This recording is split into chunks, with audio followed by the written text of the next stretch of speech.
this video, I will show you how you can back up WordPress site for future reference or if you choose to restore it on a later date.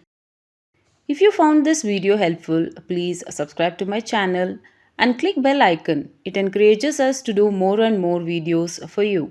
So let's get started. You may have your web hosting done on any other site, but cPanel hosting is the same for all web hosters. I am using GoDaddy cPanel. Once we are logged into our hosting site, we need to go to cPanel settings page and again go to WordPress application page. We need to select the WordPress site we want to backup and click this backup button in the bottom. Next, we can name the WordPress site backup here for referencing it later. Here we have the option of backing up in the same web host or in another location, which we can select from the options here.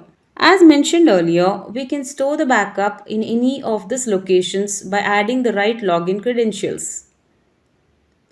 I will go with the same host backup. You can select your own option here.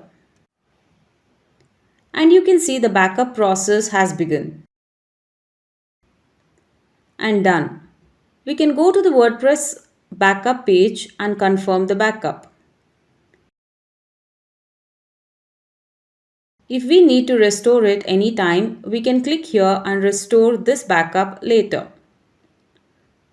We can download a copy of the backup to store in our computer if needed, or re-upload in any other web host later.